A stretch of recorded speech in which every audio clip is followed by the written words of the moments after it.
اسلام ایک زندہ مذہب ہے. اسلام تھا، اسلام ہے اور اسلام اس میں کسی کو شک نہیں ہے. قرآن پاک میں بھی رب تعالیٰ نے فرمایا یریدون لیطفئوا نور اللہ بافواہہم، لوگ اپنے منہ کے پھونک سے اللہ کا چراغ بجھانا چاہتے ہیں.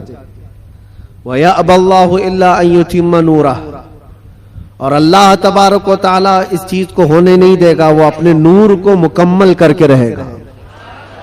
دوسری آیت میں رب تعالیٰ فرماتا ہے وَاللَّهُ مُتِمُّ نُورِهِ وَلَوْ كَرِهَ الْكَافِرُونَ، اللہ تعالیٰ اپنے اس نور کو، نور کس کو کہا گیا ہے؟ اسلام بھی نور ہے، قرآن بھی نور ہے اور حضور کی ذات بھی نور ہے.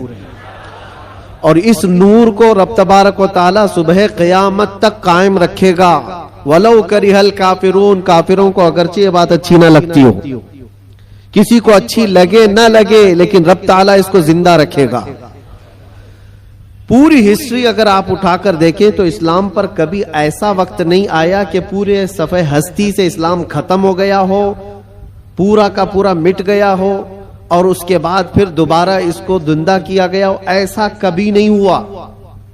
ہاں، کربلا ضرور ہوا ہے، بدر و حنین بھی ہوئے ہیں، احد و خندق بھی ہوئے ہیں، چنگیز اور تتاریوں نے قتل عام بھی کیا ہے، تاریخ میں خون بہت کیا گیا ہے، لیکن کبھی ایسی چیز نہیں بتا سکتے کہ پورا کا پورا اسلام دھرتی سے مٹا دیا گیا، ختم کر دیا گیا.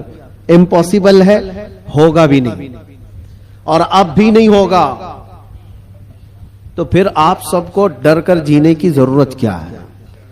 جب اللہ نے قرآن میں یہ وعدہ فرمایا کہ صبح قیامت تک اس کو روشن رکھے گا تو نہیں مرو گے میرے عزیز. اکا دکا جو قربانیاں ہوں گی وہ کربلا والوں کے صدقے قبول کر لی جائیں گے.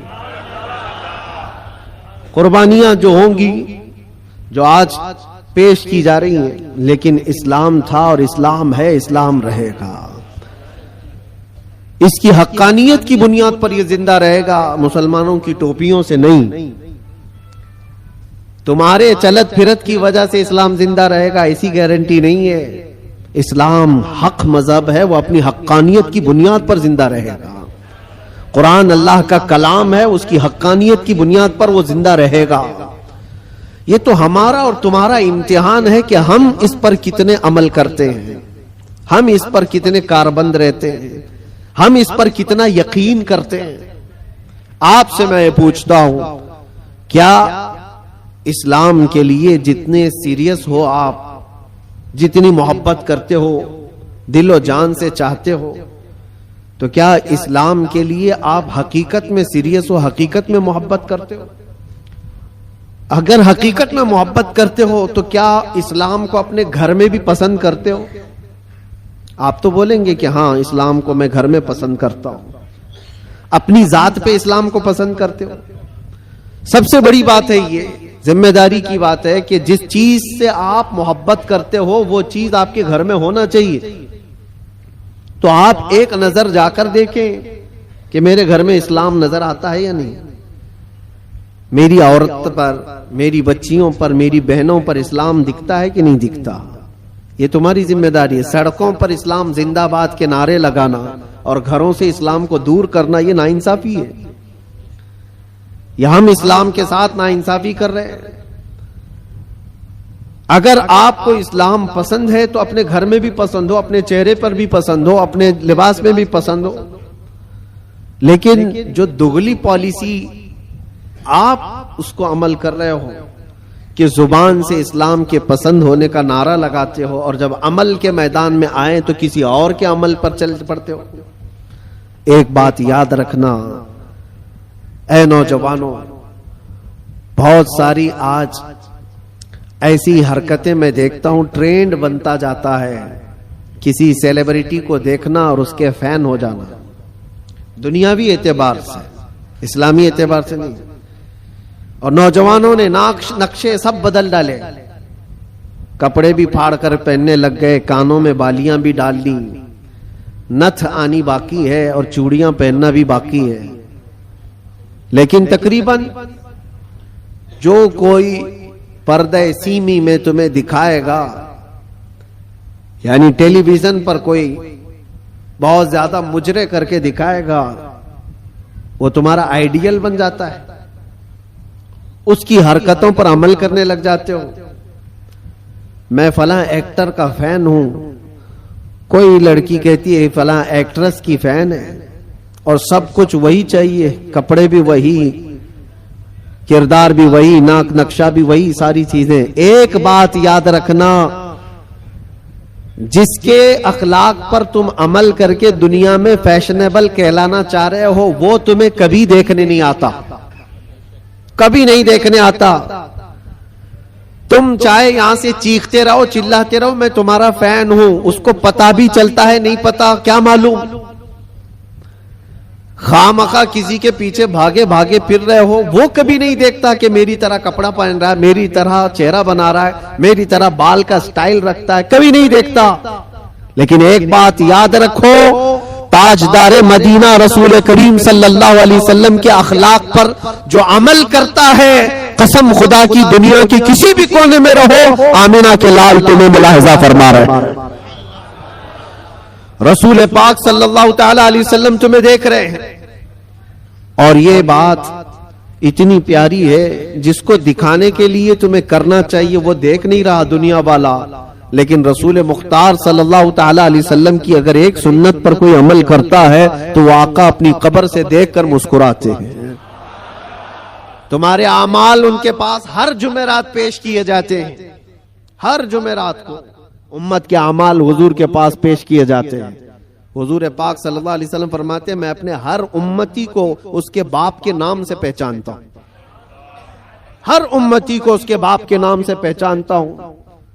اب آپ سوچو، کل جمعرات ہے، حضور پاک صلی اللہ علیہ وسلم کی بارگاہ میں پھر فرشتے ہمارے ہفتے بھر کے اعمال لے کر جا رہے ہوں گے، اور ساری خبریں وہاں پر پہنچتی ہیں۔ اللہ کے نبی صلی اللہ تعالی علیہ وسلم فرماتے ہیں اگر اچھے اعمال میرے پاس آئیں تو میں خوش ہو جاتا ہوں، اللہ کا شکر بجا لاتا ہوں، اور برے اعمال مجھ تک پہنچائے جاتے ہیں تو غم ہوتا ہے اور میں استغفار کرتا ہوں۔ کتنے زمانے تک حضور پاک صلی اللہ علیہ وسلم کو غم پہنچاتے رہو گے؟ کب تک؟ اسی لیے میرے عزیزو، آج کے دور میں خاص طور پر ایسے جو حالات آتے ہیں، عید، بقرعید، میلاد یا جو بھی اوکیشنز آتے ہیں، اس میں تمہاری ذمہ داریاں بڑھ جاتی ہیں، تمہارے اخلاق و کردار پر پوری دنیا نظر رکھتی ہے، ہر ایک دیکھنا چاہتی ہے، اور حقیقت میں دیکھا جائے تو تم حضور پاک صلی اللہ تعالی علیہ وسلم کے ترجمان ہو، تمہارے اخلاق دیکھ کر لوگ حضور کو پڑھنے کی کوشش کریں، نبی پاک صلی اللہ تعالی علیہ وسلم تک پہنچانے کے لیے آپ ذریعہ ہو۔ آپ کے چلنے پھرنے کے انداز، آپ کے لوگوں سے بات کرنے کے انداز، یہ ساری چیزیں دیکھ کر کے دنیا حضور پاک صلی اللہ علیہ وسلم کو پڑھنا چاہتی ہے کہ ان کے غلاموں میں 1400 سال کے بعد یہ جب اخلاق ہیں تو اس نبی کے اخلاق کا حال کیا ہو؟ تو تمہاری ذمہ داری بڑھ جاتی ہے زبان کو پاک کرنا، لوگوں سے ملاقات کے انداز کو بدلنا۔ عزیزان گرامی وقار، نوجوانوں پر آج بہت ساری ذمہ داریاں ہیں۔ ایک بات میں آپ کو بتاؤں، ایک پروپیگنڈا جو پھیلایا گیا، مسلمان سخت ہوتا ہے، مسلمان خونی ہوتا ہے، قاتل ہوتا ہے، آتنکی ہوتا ہے، یا پھر لوٹ مار چوری، ہر طرح کی چیزیں اس کے اوپر تھوپ دی گئی۔ یورپ کی دنیا میں بھی یہ بہت پھیلایا گیا ہے تاکہ ڈر کے مارے کوئی اسلام کو پڑھنا بھی نہ چاہے۔ تقریباً آج سے 13-14 سال پہلے کی بات میں آپ کو بتا رہا ہوں، اس سے بھی زیادہ پہلے افغانستان میں جب حالات بہت خراب تھے، وہاں پر نیٹو کی ساری فوجیں اتری ہوئی تھیں، ایک بڑی جنگ چل رہی تھی۔ اس وقت امریکہ کی رہنے والی ایک نیوز رپورٹر لیڈی ہے، عورت ہے، وہ حالات کا معائنہ کرنے کے لیے افغان آئی تھی۔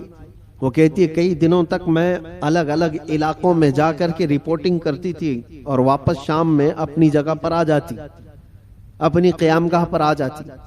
ایک بار ایسا ہوا کہ ایک علاقے میں میں پہنچی اور وہاں سے تنہا آ رہی تھی، تو جو فوجی تھے کچھ جو وہاں تعینات تھے، مہینوں سے وہ جنگ کے میدان میں اترے ہوئے فوجی، لیکن اس علاقے کے فوجی نہیں، نیٹو کے فوجی، جس میں تقریباً 45 کنٹریز کے فوجی تھے، یورپ کے، سب کے.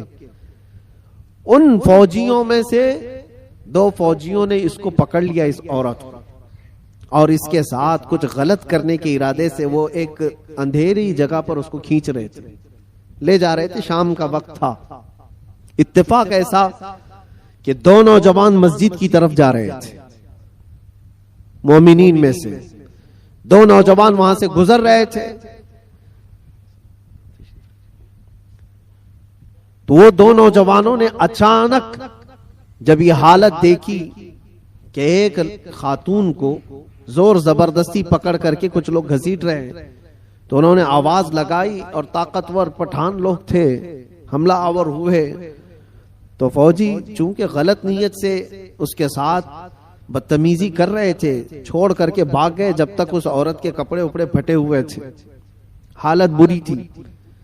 لیکن یہ 2 نوجوان مسلمان تھے، داڑھی ٹوپی والے، اس خاتون کو وہاں سے آزاد کرایا اور اپنے طرف لے لیا، اپنے پاس لے لیا. یہ خاتون کہتی ہے کہ مجھے تو زیادہ ڈر لگ گیا کہ یہ وحشی مسلمانوں کے ہاتھ میں آ گئی، اب پتہ نہیں کیا کریں گے، سیدھے ذبح کرتے ہیں لوگ.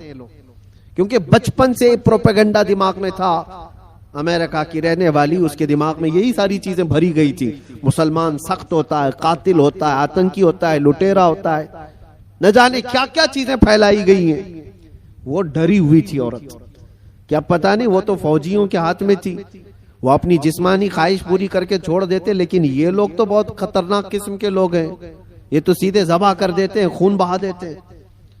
ڈری سہمی ہوئی ان 2 نوجوانوں کے ہاتھ میں تو آ گئی، لیکن وہ 2 نوجوان لے کر گئے ایک کمرے میں، اس خاتون کو بند کر دیا اور تالا لگا دیا، بند کر دیا. یہ ڈری تھی شاید میری موت کا کوئی پروانہ آنے والا ہے، یا کچھ بھی میرے ساتھ کیا جا سکتا ہے، یا ہو سکتا ہے مجھے کڈنیپ کر کے ہمارے ملک سے کچھ میرے بدلے میں مانگنے والے ہوں. طرح طرح کے خیالات آ رہے تھے. وہ نیوز رپورٹر ہے، کہتی رات ہوئی تو اچانک دروازہ کھلا، اور پورا دروازہ نہیں کھلا، باہر ہی سے کوئی بڑی تھال جس میں کھانا پانی سب کچھ تھا، اندر انہوں نے ڈھکیل دیا اور کپڑوں کا ایک جوڑا بھی اندر پہنچا دیا، اور پھر دروازہ بند کر لیا. مجھے جو ضرورت تھی وہ کھانے پینے کی تھی، کپڑے بدلنے کی تھی، کپڑے پھٹے ہوئے تھے، میں نے کپڑے بھی تبدیل کر لیے، کھانا پانی بھی ہو گیا. دوسرے دن بھی برابر وقت پر دروازہ تھوڑا سا کھلتا اور کھانا آ جاتا، پھر بند ہو جاتا. جو ضرورت کی چیز تھی. لیکن کوئی جوان اندر نہیں آ رہا ہے، کوئی جوان اندر نہیں آتا، دروازہ باہر سے بند ہوتا ہے. شام ہو گئی، 2 دن وہاں پر اس نے گزارے. اس کے بعد وہ کہتی ہے کہ اس کے سفارت خانے کے لوگ، اس کے ایمبیسی کے ذمہ دار لوگ آئے ان نوجوانوں کے ساتھ. جب دروازہ کھولا اور ان کی زبان میں، اسی عورت کی زبان میں بات کیا اور کہا کہ ہم تمہارے سفارت خانے سے آئے ہیں، ان نوجوانوں نے آ کر ہمیں یہ اطلاع دی کہ فلاں ملک کی اس طرح کی ایک خاتون مظلوم تھی، ہم نے اس کو پناہ دیا ہے، اس کی حفاظت کی ہے، آپ آئیں، اپنی عورت کو لے جائیں اور اس کے ملک تک صحیح سلامت پہنچائیں. سفارت خانے کے ذمہ دار لوگ آئے، اس خاتون کو سارا واقعہ بتایا کہ ان نوجوانوں نے تیرے لیے غائبانہ طور پر کیا محنت کی. اس کا دماغ پورا الگ طریقے سے چلنے لگا کہ میں نے بچپن سے سنا یہ مسلمان وحشی ہوتے ہیں، آتنکی ہوتے ہیں، قاتل ہوتے ہیں، لٹیرے ہوتے ہیں، یہ تو قدم بھی نہیں رکھتے میرے کمرے میں. میں بھی عورت ہوں، خوبصورت ہوں، جسم میرے پاس ہے، لیکن کبھی انہوں نے دیکھا بھی نہیں مجھ کو. 3 دن ان کے پاس گزاری اور اس کے بعد جب سفارت خانے کے لوگ ذمہ دار آئے اور اس کو آزاد کروایا، وہاں سے لے جا کر کے وہ اس کے وطن تک پہنچایا. وہاں جانے کے بعد اس خاتون نے جو رپورٹ تیار کی، پوری اپنے سفر کی رودات لکھی، سارا سفر لکھا اور اس حادثے کو بھی لکھا، اور پھر اعلان کیا جو مجھے پڑھتے ہیں، جو مجھے سنتے ہیں، وہ گواہ ہو جائیں کہ میں اسلام کو قبول کرتی ہوں. اس سے بہتر میری عزت کی حفاظت مجھے کہیں اور نظر نہیں آتی. اس لیے کہ عورتوں کی اصل حفاظت اور ان کی عزتوں کی دیکھ بھال اللہ کریم نے جو فرمایا اور اس کے نبی رسول کریم صلی اللہ علیہ وسلم نے جو فرمایا، وہ آج بھی ایمان والوں کے اندر موجود ہے. نوجوانوں، تمہارے اخلاق لوگوں کے لوگوں کے لیے رسول پاک کا ترجمانی کا کام کرتے ہیں، ان کے ایمبیسیڈر ہو آپ۔ اور خاص طور پر رمضان میں آپ دیکھنا کئی محلوں میں جہاں تمہاری شباشی ہو رہی ہوتی ہے، رات کی رونقیں، اور اس شہر میں خاص طور پر جو چکا چوند روشنی ہے اس کو دیکھنے کے لیے بہت سارے لوگ آتے ہیں، بلکہ دوسرے ہی زیادہ آتے ہیں۔ ہو سکتا ہے کھانے پینے آتے ہو، موج مستی بھی مقصد ہو سکتی ہے، لیکن میرے عزیزوں ان دنوں میں تمہارے اخلاق و کردار بہت اہمیت کے حامل ہوتے ہیں۔ اس وقت تم حضور پاک صلی اللہ علیہ وسلم کے ریپریزنٹیٹیو ہو، رمضان کو اس طرح سے گزار کر کے دکھاؤ کہ آج بھی ہمارے اندر اسپریچولیٹی، روحانیت کیسی ہے۔ ہم کھانے پینے کے لیے پوری رات گزارنے والے لوگ ہی نہیں ہیں، کھانا پینا تو زندگی کا ایک چھوٹا سا حصہ ہے۔ ہم آئے ہیں یہاں اپنے رب کو راضی کرنے کے لیے۔ اسلام کا یہ عظیم میسج اور اسلام کا یہ عظیم پیغام پہنچانے کا ذریعہ ہے۔ کتنے ایسے لوگ ہیں جو ہم سے رابطہ کرتے ہیں۔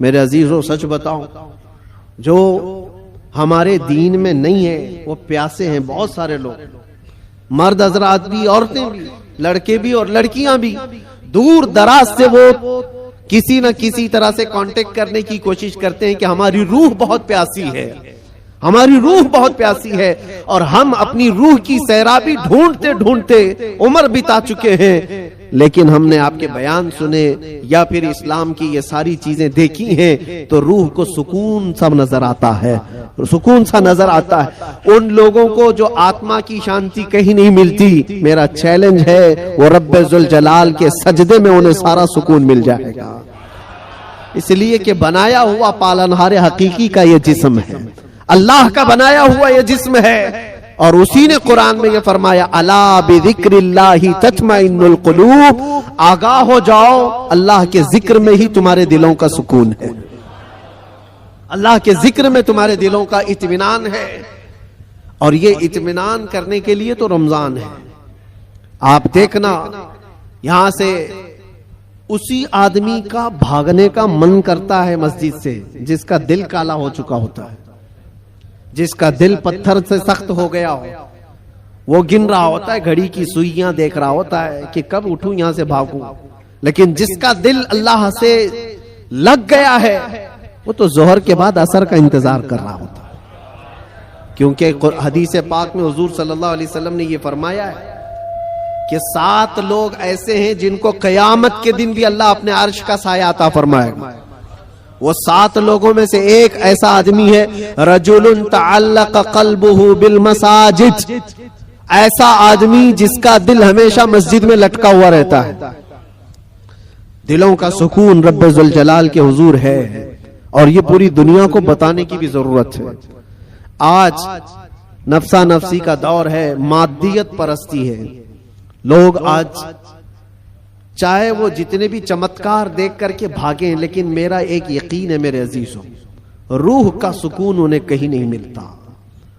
پیسے بھی برباد کیے ہوئے بہت سارے لوگ ہیں، دولت کو بے حساب خرچ کر کے اپنا آرام ڈھونڈنے والوں کو بھی میں جانتا ہوں، لیکن پھر بھی ان کو وہ روحانی سکون نہیں ملتا، کیونکہ ہمیں یقین ہے کہ یہ پوری جو باڈی ہے، یہ پورا جو جسم ہے، کسی اور نے نہیں بنایا، اللہ رب العزت نے بنایا، اور وہی بہتر جانتا ہے، اور اسی کی طرف سے اگر قلب کو سکون ملا تو مل سکتا ہے، باقی کوئی طاقت تمہیں سکون نہیں دے سکتی، کوئی طاقت نہیں۔ کوریا کا ایک شخص بہت مالدار، بلکہ میں آپ کو بتاؤں ملک کا ایسا مالدار جو ملک کی حکومتیں بدل دیتا۔ میں پورے نام کے ساتھ تفصیل میں نہیں جا رہا ہوں، لیکن وہ ایک بہت بڑی موبائل کمپنی کا مالک، پوری دنیا کو موبائل پہنچایا، ساری چیزیں کیا، لیکن اس کا آخری وقت آپ اگر مطالعہ کرو گے تو بیچارہ ایسا بستر پر آ گیا کہ ایک روٹی اس کے حلق میں نہیں جا پاتی تھی۔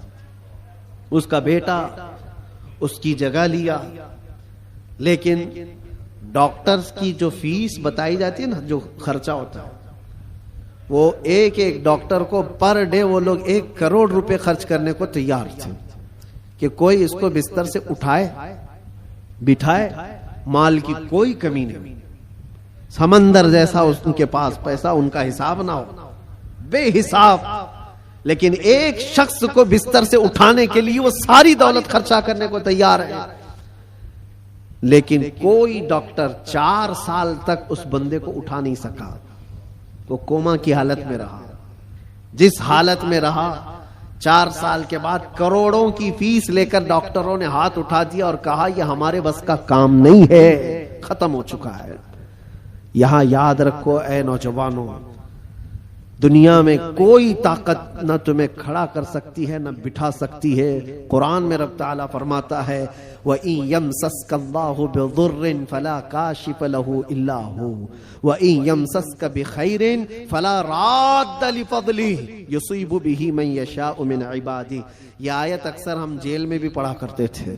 اللہ تعالیٰ قرآن میں فرماتا ہے اگر اللہ رب العزت کسی کو کوئی مصیبت دے دے، پوری دنیا مل کر کے وہ مصیبت ہٹا نہیں سکتی، اور اللہ کسی کو نواز دے تو پوری دنیا مل کر کے بھی اس نوازش کو روک نہیں سکتی، نہیں روک سکتی۔ اور یہ سارا اطمینان قلب اسی بارگاہ میں موجود ہے، اسی رب العالمین کی بارگاہ میں موجود ہے۔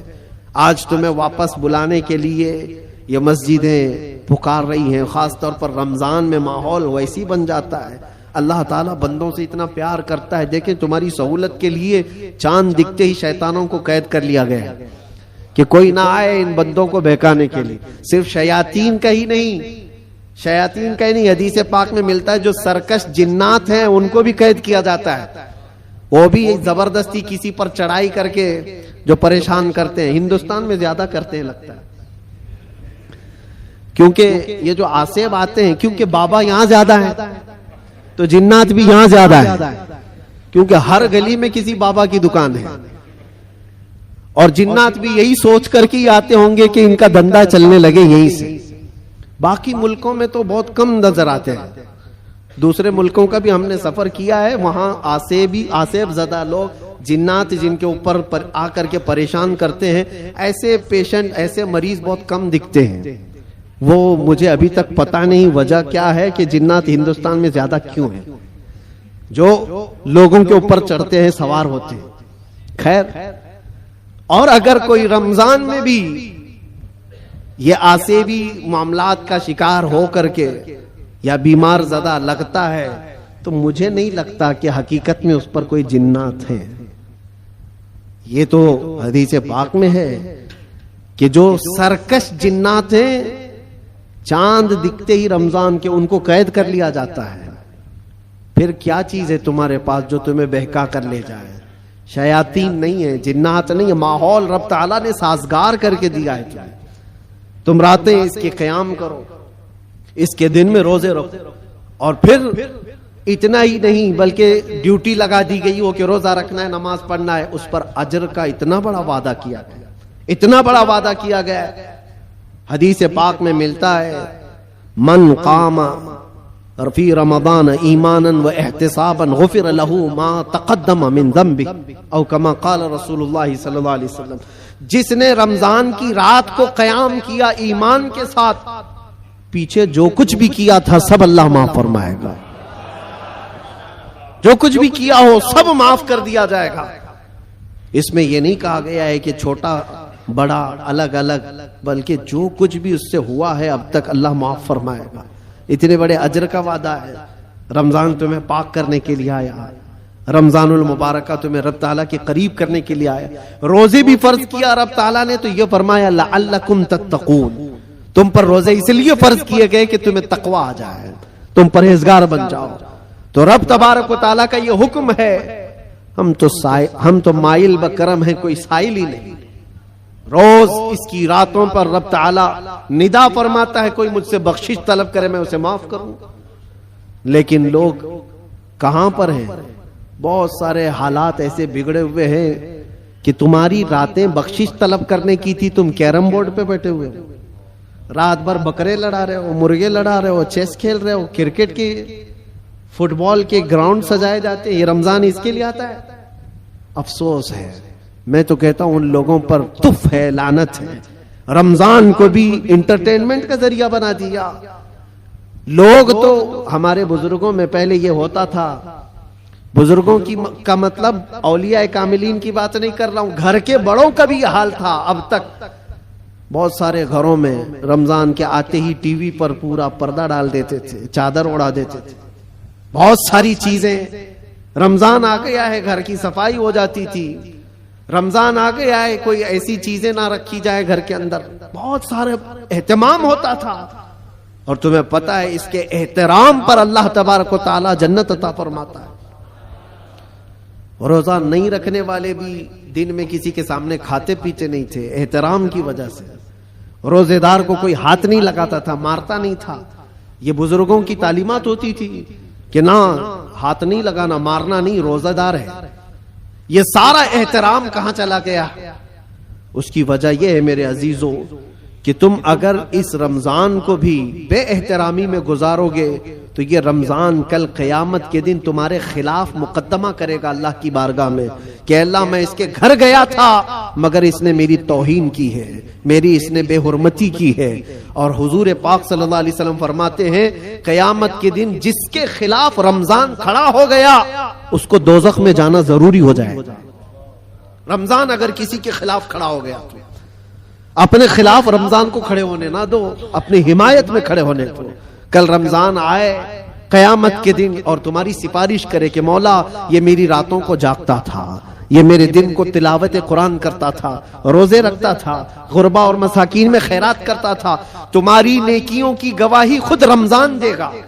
اور حضور نے یہ بھی فرمایا کہ جس کے حق میں قرآن اور رمضان سفارش کر دے اس کا جنت میں جانا واجب ہے. عزیزان گرامی وقار، بس میں خلاصہ کلام صرف اتنا عرض کرنا چاہوں گا کہ دین جو تم تک پہنچا ہے اس چیز پر آج خاص توجہ کے ساتھ میں عرض کرنا چاہتا ہوں. یہ بڑی مشقتوں کے ساتھ تم تک پہنچا ہوا ہے. یہ نہیں کہ پھولوں کی سیج پر سج کر تمہارے گھر میں آ گیا. بہت مشقتیں اٹھائی گئی ہیں اس کے پیچھے. دین تمہارے گھروں تک جو پہنچا ہے، یہ اذانیں جو سلامت ہیں، یہ جو نمازوں کی روحانیت اور یہ جو نورانیت باقی ہے، اس پر بزرگوں کی قربانیاں ہیں، بہت ساری قربانیاں ہیں. اس دین کے اس اصل چہرے کو باقی رکھنا آج ہر جوان کی ذمہ داری ہے. تم کیا سمجھتے ہو یہاں مائک پر بیٹھے ہوئے مولانا صاحب ان کی ذمہ داری ہے اسلام کی تبلیغ کرنا؟ بلکہ ہر مسلمان پر یہ ذمہ داری ہے وہ اپنے اخلاق و کردار سے اسلام کا ریپریزنٹیٹیو ہے. تمہاری ذمہ داری ہے اس کو صحیح سلامت بچا رکھنا اپنے گھروں میں. دوسرے کیا کیا کر رہے ہیں اس کی طرف ابھی چھوڑ دو، کیڑے ویسے ہی مر جائیں گے.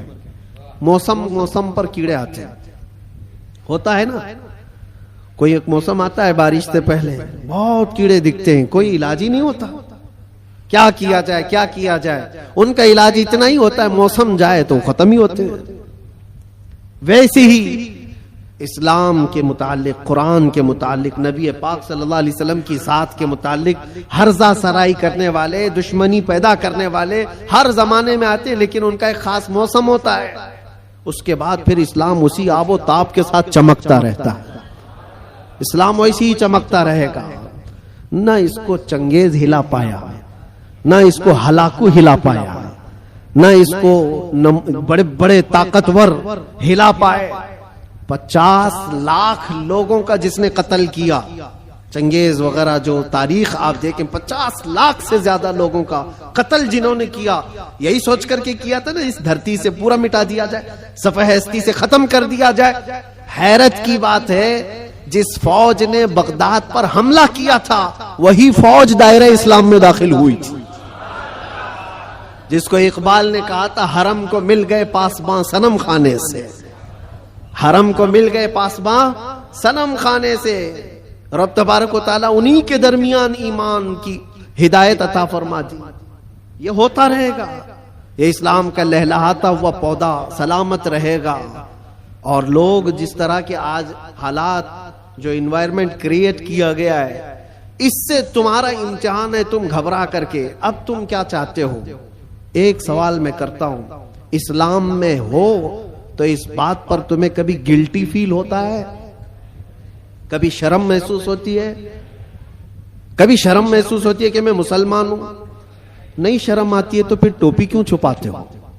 اگر شرم نہیں آتی ہے تو پھر داڑھی کیوں نکال پھینکتے ہو؟ کیوں؟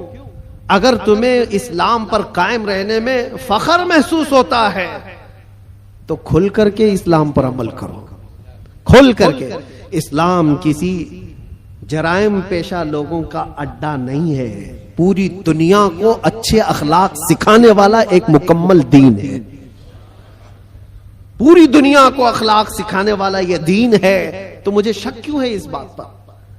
بہت سارے لوگ ابھی آئیں کائیں کرتے ہوئے نیوٹرل بنتے ہیں، میں دیکھ رہا ہوں۔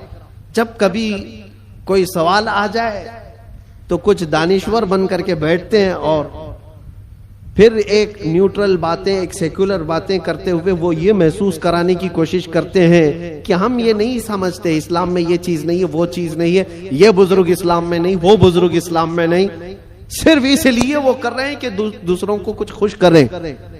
ان بیوقوفوں کو میں بتانا چاہتا ہوں جو کرسیوں پر بیٹھ کر ڈیبیٹ کرتے ہیں اور سیکولر بننے کی کوشش کرتے ہیں، یاد رکھو تم اپنی ناک کاٹ کر کے بھی نیچے رکھو گے تو وہ کبھی راضی نہیں ہونے والے، کبھی راضی نہیں ہوں گے۔ 10 لاکھ سال بھی تم پکار کر کے ان کی جوتیاں چاٹتے رہو، راضی نہیں ہوں گے۔ راضی کرنا ہے تو اللہ اور اس کے رسول کو راضی کرو۔ ہم جس کے لیے دنیا میں آئے ہیں، ہم جس کے لیے دنیا میں آئے ہیں، ہمیں اللہ تبارک و تعالیٰ نے حکم کیا فرمایا؟ وَمَا أُمِرُوا إِلَّا لِيَعْبُدُوا اللَّهَ مُخْلِصِينَ لَهُ الدِّينَ۔ لوگوں کو یہ حکم نہیں دیا گیا مگر صرف اتنا کہ عبادت کریں تو صرف اللہ کی رضا کے لیے، لوگوں کو دکھانے کے لیے نہیں۔ وہ کبھی دنیا راضی نہیں ہوگی، یار ایک بات یاد رکھیے، کبھی راضی نہیں ہوگی۔ تم چاہے جس طرح کے بھی بن جاؤ، دنیا تم سے راضی نہیں ہوگی۔ ہم بچپن میں ایک چیز پڑھتے تھے، ایک شوہر اور بیوی گدھا لے کر جا رہے تھے، شوہر اپنی بیوی کو بٹھایا گدھے پر اور لے کر چل رہا تھا، بیچارہ لیڈیز فرسٹ والے فارمولے پر عمل کر رہا تھا کہ پہلے عورتوں کو ہونا چاہیے، لیکن محلہ چھوڑنے والا تھوڑی نہ ہے۔ کٹے پہ بیٹھے ہوئے سب کمنٹ پاس کرنے لگے، جورو کا غلام جا رہا ہے، بیوی کا غلام جا رہا ہے۔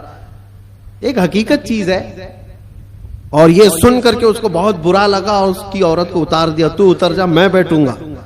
وہ بیٹھ گیا، عورت اس کا رسی پکڑ کر کے چلنے لگی۔ آگے گیا تھا، دوسرے محلے والوں نے پکار کر کہا ظالم آدمی عورت کو چلا رہا ہے، خود بیٹھا ہوا ہے۔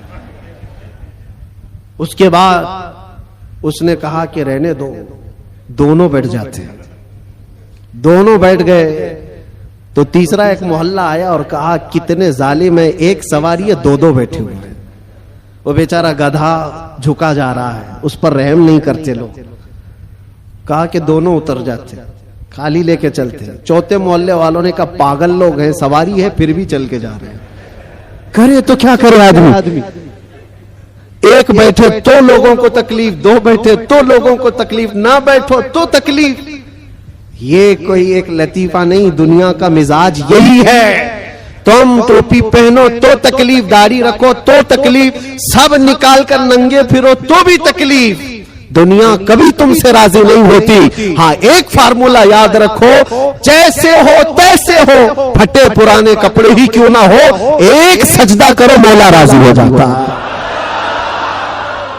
ایک سجدہ کرو مولا راضی ہو جاتا ہے۔ اسی کو اقبال نے کہا تھا، وہ ایک سجدہ جسے تو گراں سمجھتا ہے، 1000 سجدوں سے دیتا ہے آدمی کو نجات۔ جگہ جگہ جھکنے سے تو بہتر ہے، لوگوں کو راضی کرنے سے تو بہتر ہے کہ مولا کو راضی کروں۔ اس لیے کہ قرآن میں کیا پڑھا ہے اپنے، انا للہ و انا الیہ، جس کا ترجمہ کیا ہوتا ہے، ہم اللہ کے لیے ہیں اور اللہ ہی کی طرف لوٹنے والے۔ ہر مرنے والے کے دیکھ کر کے پڑھتے ہیں کہ نہیں پڑھتے؟ اس کا مطلب کیا ہے، ہم اللہ ہی کے لیے ہیں اور اللہ ہی کی طرف لوٹنے والے۔ قرآن میں کتنی جگہ اللہ نے فرمایا وَإِلَيْهِ تُرْجَعُونَ وَإِلَيْهِ النُّشُورُ، تم اسی کی طرف پھیرے جاؤ گے، اسی کی طرف جمع کیے جاؤ گے۔ جب تمہارا عقیدہ یہ ہے کہ جانا ایک ہی جگہ ہے تو ایرے غیرے نتھو کھیرے کو منانے کی کیا ضرورت؟ جس کی بارگاہ میں سارا فیصلہ ہونا ہے اسی کو راضی کرتے ہیں، اور وہ راضی بہت جلدی ہوتا ہے۔ دنیا جلدی راضی نہیں ہوتی، ان کے ساتھ کیا کیا نہیں کرتے ہیں. ہم نے دیکھا ہے بیچارے 40 سال پارٹی میں تھے, اس کے بعد پھر نکال کر ان کو پھینک دیا گیا اور ان کو پتہ نہیں کون سی منڈلی میں بٹھا دیا. یہ دنیا ہے, تمہاری خدمتوں کو نہیں دیکھتی. ایک دن اگر تم سے کوئی برائی ہوئی تو پچھلے 40 سالوں پر پانی ڈال دیا جاتا ہے. اور وہ رحمان ہے, وہ رحمان ہے جس کی ایک مثال میں آپ کو بتاؤں. مثنوی شریف میں مولانا روم فرماتے ہیں جنت البقیع میں ایک 80 سال کا بوڑھا رو رہا تھا. کون تھا یہ؟ بانسری بجاتا تھا, لوگوں کو اپنی سریلی آواز سے بجا بجا کر کے دھن میں مست کرتا تھا. اس پر لوگ اس کو پیسے دیتے تھے. زندگی پوری گزری اسی میں, یہ بجانے میں. اور جب بانسری بجاتا تھا تو بہترین لے تھی اس کے پاس, بہترین طرز تھی, اور اس پر لوگ واہ واہ کرتے تھے, پیسے دیتے تھے. لیکن کب تک بجائے گا؟ جب بوڑھا ہوا تو سانس پھولنے لگی, اب وہ لے ٹوٹ جاتی تھی, بھدی لگنے لگی. لوگ تو سنتے بھی نہیں تھے, الٹی سیدھی باتیں کرتے تھے کہ بوڑھا ہو گیا, ابھی یہ بجاتا ہے, اس سے تو ہوتا بھی نہیں ہے. لیکن بیچارے کے پاس اس کے علاوہ کوئی فن تھا بھی نہیں. کرتا تو کیا کرتا, اس کی کمائی کا ایک ہی ذریعہ تھا یہ بانسری بجانا, اور اس کو بجا کر کے لوگوں کو خوش کرتا تھا. لیکن جب اس نے دیکھا کہ اب دنیا ایک پھوٹی کوڑی بھی دینے کو تیار نہیں, فاقے پہ فاقے آ گئے, مرنے کی حالت آ گئی, 80 سال کی عمر ہے. یہ زمانہ حضرت عمر فاروق کا ہے.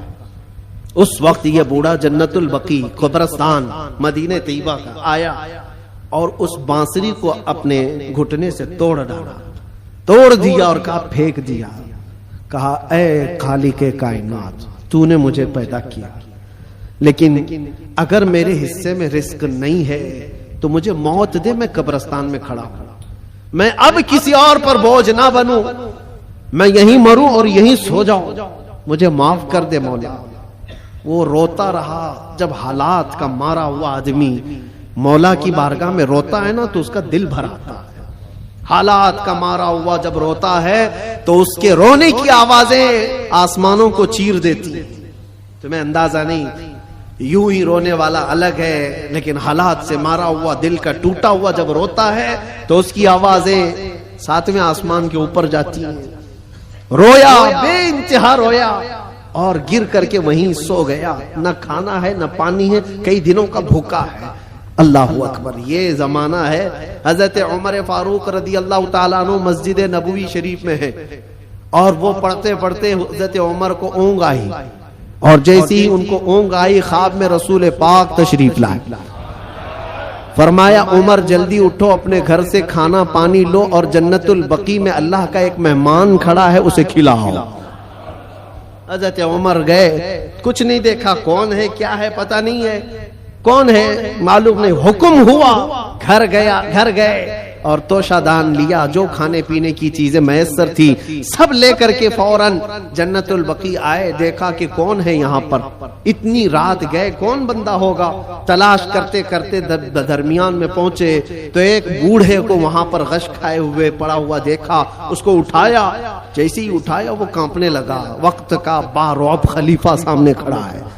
وہ قیصر اور کسریٰ جس سے کانپتے ہیں وہ عمر فاروق کھڑے ہیں. بوڑھا سوچنے لگا کہیں کوڑے نہ پڑ جائے, میری سزا کا کوئی وقت تو نہیں آ گیا ہے. عمر ابن خطاب سامنے کھڑے, کپ کپی تاری تھی. پوچھا امیر المومنین کیا بات ہے؟ کہا مجھے تو نہیں پتا کیا بات ہے, لیکن مجھے کھانا دے کر بھیجا گیا تجھے کھلانے کے لیے, تجھے کھلانے کے لیے. اٹھ, کئی دن سے تو بھوکا ہے, کئی دن سے تو پیاسا ہے. وہ رونے لگا اور اس کے بعد توشہ دان لیا اور پھر پوچھا کس نے بھیجا آپ کو کھانا دے کر؟ کون کہا ہے؟ کہا کون کہہ سکتا ہے, ہم غریبوں کا آقا, ہم بے سہاروں کا سہارا, وہ یتیموں کا ماوا و ملجا, ہاں جس کو ہر امتی کے درد کا احساس ہے, وہ خواب میں تشریف لائے. اللہ کے حکم سے حضور پاک نے مجھے فرمایا ہے کہ جا اپنے گھر سے کھانا لے جا, اور اللہ کا ایک مہمان قبرستان میں کھڑا ہے اسے کھلا آ.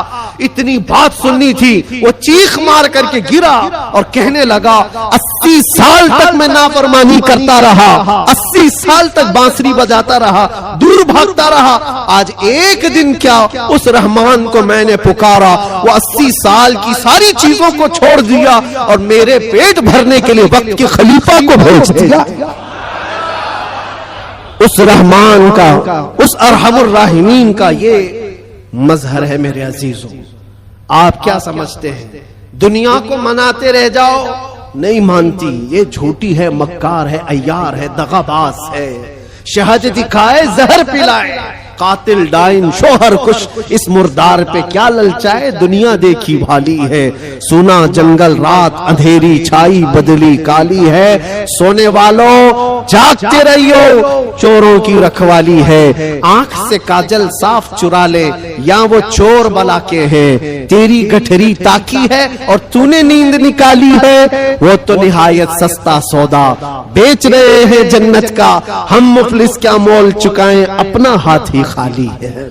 عزیزان گرامی وقار، میں صرف اتنی بات کہنا چاہتا ہوں کہ تمہارے پاس جو دین کا خزانہ ہے، جو اسلام پہنچا ہے، اور خاص طور پر سنیوں کو میں بار بار یہ کہتا ہوں کہ تمہارے پاس دنیا کی اتنی بڑی دولت ہے، اتنی بڑی دولت ہے جس کو آپ کمپیئر نہیں کر سکتے کسی اور چیز سے. اس دولت کا نام ہے عشق رسول پاک. سنیوں کے سینوں میں یہ موجود ہے. وہ اپنے نبی پاک صلی اللہ علیہ وسلم کا نام آتا ہے تو انگوٹھے چوم کر کے آنکھوں سے لگا لیتے ہیں بغیر کسی کو بتائے. نبی کے نام پر آج پوری دنیا بھی، آپ کو پتا ہے، ناموں سے رسالت کا کوئی مسئلہ آئے اور اس پر کوئی آواز اٹھے اور کوئی بے قابو ہو سکتا ہے تو دنیا کو معلوم ہے وہ سنیوں کی جماعت ہی بے قابو ہوتی ہے. کیوں؟ ان کو پتا ہے، پوری دنیا جانتی ہے کہ اپنے نبی پاک صلی اللہ علیہ وسلم کے لیے جو جذبہ رکھتے ہیں دل کے اندر، وہ ایسا جذبہ ہے، جان ہے وہ.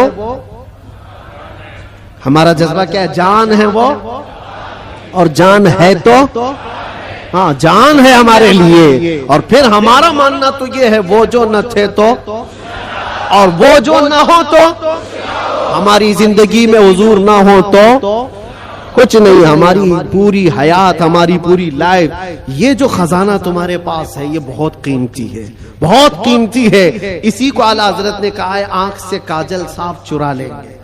آنکھ سے کاجل چرایا جاتا ہے کیا؟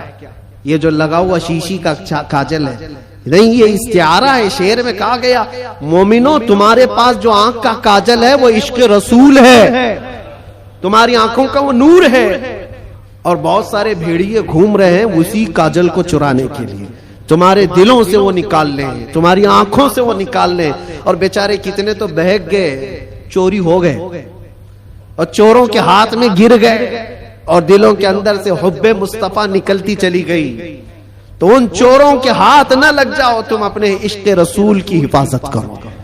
اس پہ کوئی کمپرومائز، حضور پاک کی عزت، حضور پاک کی محبت جو تمہارے پاس ایک بہت بڑا خزانہ ہے، اس پر کوئی کمپرومائز کرو گے؟ نہیں کرو. یہ صحابہ کا مسلک ہے، صحابہ کا مذہب ہے. مکہ مکرمہ میں ایک صحابی کو سولی پر لٹکا کر کے کفار و مشرکین یہ کہہ رہے تھے، ان کے ناخنوں کو پکڑ سے کھینچ رہے تھے، ان کی ناک کاٹ رہے تھے، کان کاٹ رہے تھے، ہونٹ کاٹ رہے تھے اور آنکھوں میں گرم سلائیاں پھیر رہے تھے. اور پھر کہہ رہے تھے کہ دیکھو تمہاری جگہ محمد ہوتے تو کتنا اچھا ہوتا. تم آرام کر رہے ہوتے، ان کے نام پر تم کٹے جا رہے ہو، مرے جا رہے ہو. سب کٹ چکا تھا، تب جوش میں وہ صحابی بولنے لگے خبردار، میرے جسم کے ابھی 1000 ٹکڑے ہو جائیں میں برداشت کروں گا، اس نبی پاک کے تلوے میں کانٹا بھی چبھے گی مجھے گوارا. یہ دولت جس کی حفاظت یہ صحابہ کا مسلک ہے، یہ صحابہ کا مذہب ہے، جس کے تم امین ہو، جس کے تم امانت دار ہو. آج پوری دنیا وہ چیز کھینچنا چاہتی ہے. حالات جو کچھ بھی ہو، جب بھی حضور پاک کی محبت کی بات آئے ساری چیزیں ایک طرف، میرے نبی کی ذات ایک طرف. اور پھر میں اسی پر آ کر گفتگو ختم کرتا ہوں. میرے عزیزوں، منانا ہے تو اللہ اور اس کے رسول کو مناؤ. دنیا کبھی تم سے نہ مانے گی، یہ کبھی نہیں مانی تھی. اور جنہوں نے ان کی غلامی کی ہے وہ آج دیکھ رہے ہیں ان کی حالت کیا ہے. وہ ایسی حالت ہو گئی دھوبی کا کتا، نہ گھر کا نہ گھاٹ کا، ادھر کے بھی نہیں رہے ادھر کے بھی نہیں رہے. جنہوں نے غلامی کی ہے اس طرح سے اپنی زندگی نہ گزارو. کچھ تو ان کو راضی کرنے کے لیے گئے تھے بیچارے، نام بھی بدل لیے، کپڑے بھی بدل لیے، سب کچھ کر کے دیکھ لیا، لیکن وہ بڑے خونخوار لوگ ہیں. وہ دوسری کاسٹ کو برداشت نہیں کرتے، تجھے کہاں سے برداشت کرے؟ لات مار کے بھگایا۔ کئی جگہوں پر یہ حالات تاریخ میں پڑھتے آؤ۔ اس لیے راضی کرنا ہو تو اللہ اور اس کے رسول کو راضی کرو۔ اور وہ ابھی میں نے واقعہ بتایا ہے، کتنی جلدی مولا راضی ہوتا ہے، کتنی جلدی مولا راضی ہوتا ہے۔ یہاں تک کہ ایک حدیث اور سن لو، حضور پاک صلی اللہ علیہ وسلم محو خواب تھے، آنکھیں بند تھیں، اور اس کے بعد اچانک مسکرانے لگے، اور اتنی زور سے کہ آپ کے دندان مبارک نظر آئے۔ صحابہ نے پوچھا یا رسول اللہ صلی اللہ علیہ وسلم کیا بات ہے؟ تو حضور نے فرمایا اللہ کریم ایک مثال میں مجھے بیان فرما رہا ہے۔ کیا چیز ہے؟ حضور فرماتے میں تم سے پوچھتا ہوں، صحرا میں کوئی آدمی اپنی اونٹنی لے کر ساز و سامان کے ساتھ جا رہا ہو، صحرا ڈیزرٹ میں، اور ڈیزرٹ کا حال ایسا ہوتا ہے کوئی راستہ ہی نہیں ملتا، اگر بھٹک گیا تو موت بھی ہو جاتی ہے، جس کو موجے سراب کہتے ہیں۔ ہر طرف چمکتا ہوا پانی دکھتا ہے، اور جہاں جاتا ہے وہ ریت ہوتی ہے، بالو ہوتی ہے، اور اسی بھٹکنے کے عالم میں اس کی موت بھی ہو جاتی ہے۔ بہت سارے صحرا کی موت عرب والے جانتے ہیں۔ حضور پاک صلی اللہ علیہ وسلم صحابہ سے پوچھتے ہیں اگر کوئی بندہ صحرا کا سفر کر رہا ہے، ساتھ میں کھانا پانی اور اونٹنی ساتھ میں سفر کے سواری ہے، لیکن بیچ راستے میں ایک جگہ پہنچا جہاں اسے نیند آئی اور سو گیا، اس کی اونٹنی بھی غائب اور اس کا ساز و سامان بھی ختم، جب اٹھا تو پریشان۔ اب یہ عرب کے لوگ بہتر جانتے ہیں صحرا میں کسی کے کھانا پانی ختم ہو جائے، سواری چلی جائے تو اس کا کیا حال۔ وہ بندہ جب نیند سے اٹھا تو ہر جگہ ڈھونڈا، اس کی اونٹنی کہیں نہیں ملی، اس کا کھانا پانی کہیں نہیں ملا، ہر جگہ سے ڈھونڈ ڈھونڈ کر تھک گیا، موت کے قریب تھا، موت کے قریب تھا۔ پھر اچانک اس کو نیند لگی، ایک دن گزرا کہ 2 دن، جو بھی ہے موت کے قریب تھا، نیند آ گئی۔ تھوڑی دیر کے بعد آنکھ کھلی تو اس کی اونٹنی بھی سامنے ہے، کھانا بھی سامنے ہے۔ اب سنو یہ مثال ہے، حضور پاک صلی اللہ علیہ وسلم فرماتے ہیں صحابہ سے، اے میرے صحابہ بتاؤ اس صحرا میں چلنے والے مسافر کو کتنی خوشی ہوگی اپنا کھویا ہوا اونٹ مل جائے، اپنا کھویا ہوا کھانا مل جائے، اس کی جان میں جان آئے، کتنی خوشی ہوگی۔ صحابہ کہتے ہیں یا رسول اللہ اس کی زندگی کی سب سے بڑی خوشی ہے وہ کہ موت کے منہ میں جا چکا تھا، لیکن واپس اس کا کھویا ہوا اونٹ بھی ملا، کھانا بھی ملا، اس کی خوشی کو تو کوئی نہیں پہنچ سکتا۔ حضور پاک صلی اللہ علیہ وسلم فرماتے ہیں بلا تشبیہ و بلا تمثیل، یہ مثال کے لیے حضور نے فرمایا اے میرے صحابہ جب ایک بندہ بھٹک جاتا ہے، گناہوں میں لگ جاتا ہے، اور پھر جس دن وہ توبہ کر کے واپس آتا ہے، اس مسافر کو جتنی خوشی نہیں ہوئی مولا کو اس سے زیادہ خوشی ہوتی ہے۔ میرا بھٹکا ہوا بندہ میرے پاس واپس آ گیا ہے، میرا بھٹکا ہوا بندہ میرے پاس واپس آ گیا۔ رب تبارک و تعالیٰ خوشی کا اظہار فرماتا ہے۔ اس لیے اے نوجوانوں، رب تبارک و تعالیٰ کی رحمت تو تمہیں تھامنے کے لیے ہمہ وقت ہے، ہمہ وقت تیار ہے، لیکن آپ اس سے دوڑے دوڑے بھاگ کر کے ان راتوں کو اگر کیرم میں، مرغے لڑانے میں، بکرے لڑانے میں اور دنیا بھر کے انٹرٹین میں گزارتے ہو تو یہ کتنی بڑی بدنصیبی ہے۔ اس رب تبارک و تعالیٰ کے حضور حاضر ہو کر کے اپنی بخشش طلب کرو۔ بس اسی کے ساتھ میں خاتمہ کرتا ہوں اپنی گفتگو کا۔ اور ایک بات، اسلام اور دین جو تمہارے گھروں میں، اس کی حفاظت تمہارے کندھوں پر ہے۔ ہر گھر میں ذمہ داری ہے، اپنے بچوں کو یہ سکھا کر کے جاؤ دین ہمارے گھر میں جو آیا ہے وہ انٹرنیٹ سے نہیں آیا ہے، یہ بزرگان دین کا فیض و کرم ہے جو ہم تک یہ دین پہنچا ہے۔ ان کے طور طریقوں کو زندہ رکھو۔ یہ جو ہماری مسجدوں میں گاہے بگاہے یہ پروگرام ہیں، رات کے رمضان المبارکہ کی طاق کراتے ہیں، شب میلاد جو بھی ہے، یہ دین کا چہرہ باقی رکھنے کی کوشش کی گئی ہے، اس کو زندہ رکھنا ہمیشہ۔ اس لیے کہ انٹرنیٹ پر بھی بہت سارے چور آئے ہوئے ہیں، نئے نئے چیزیں لا کر کے تمہارے ایمان کو لینا چاہتے ہیں، آنکھ سے کاجل صاف چرا لیں، اور ایسے بہت آئے، حدیث نمبر یہ، حدیث نمبر یہ، حدیث نمبر یہ، آیت نمبر یہ، آیت نمبر یہ، آیت نمبر یہ۔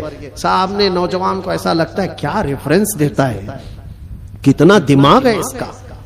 اس سے زیادہ دماغ تو وہ میڈیکل سٹور پہ کھڑا ہوا بندہ ہے جس کو ہر دوائی پتہ ہے کہاں رہتی ہے، چٹھی دیکھا سیدھے جا کے لا کے دیتی، اس کا کام ہے، وہ اس میں ماہر ہے۔ اس طرح سے اگر کسی کو صرف اور صرف یہ دیکھ رہے ہو کہ صرف ریفرنس دیتا ہے، نمبر بولتا ہے، تو اس کا مطلب یہ نہیں ہے کہ وہ پورے دین کا ریپریزنٹیٹیو ہے.